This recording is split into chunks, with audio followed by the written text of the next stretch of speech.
Mana shu Ramazon bizning hayotimizdagi eng afzal Ramazon bo'lib qolishi kerak. Ko'proq Qur'on o'qishimiz kerak. Ko'proq Allohni zikr qilishimiz kerak. Ko'proq sajdalar qilib olishimiz kerak. Ramazon bu hamma ham kira olmaydi Ramazonga. Tiriklargina kiradi.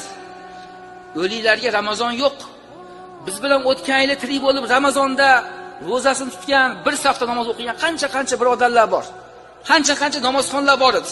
Ular bugun yo'q. Ular bugun yerni tagida turibdi. Ular bugun ro'za tuta olmayapti. Ularning eng katta orzusi bor. Ularning orzusi hozir shu qabrda ostida turgan bo'lsa, qaniydi dunyoga qaytsam deyapti. Bu orzusi dunyoga qaytsam-u farzandlarimni quchoqlasam deyotgan yo'q. Suyukli yorim bilan uzoq gaplashsam deyotgan ham yo'q. Chala qolib ketgan binoyimni qurib olsam ham deyotgan yo'q.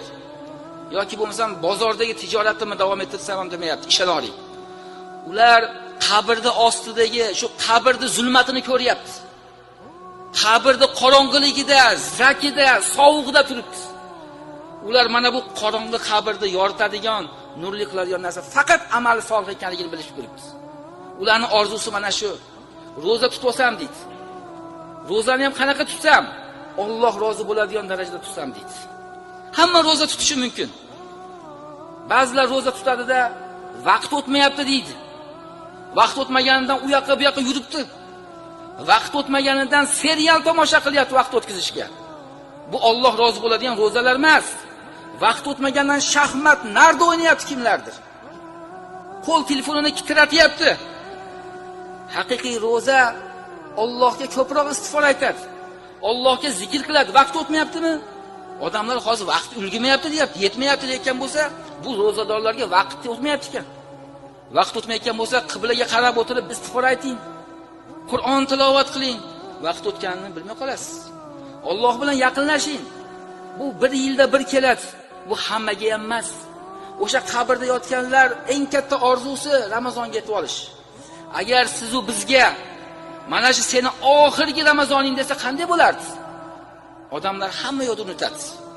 Sadaqalarni ko'paytiradi, zikrlarni ko'paytiradi, Qur'on tilovatini ko'paytiradi. Bizni tutayotgan ro'zalarimizdan boshqacha bo'lib ketadi. Lekin Alloh taolo bizga shunday rahmati bo'ldi, bizni Ramazonga tirik yetkazdi. Sog' salomat yetkazdi. Qancha odamlar kasal. Mana xastaxonalarga boring.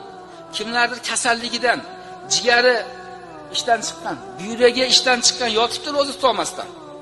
Kimlardir oshqozonidan amaliya qilyapti. Ular ham yotib olib, qaniydi sog' bo'lsam ro'za tutaman deyapti. Unga borib tasalli berasiz. Alhamdulillah, siz bilan bizni Alloh taolo salomat yetkazdi. Biror joyimizda xastalik yo'q. Ro'za tutishlikka muvaffaq qildi. Nimaga? Allohning rahmati bo'ldi. Mashalar ro'za tutib jahannamdan o'zlarini ozod qilib olsin dedi. Bu Allohning fazli. Bunga Allohga shukr qilish kerak. Alhamdulillah bizni sog' salomat yetkazganiga.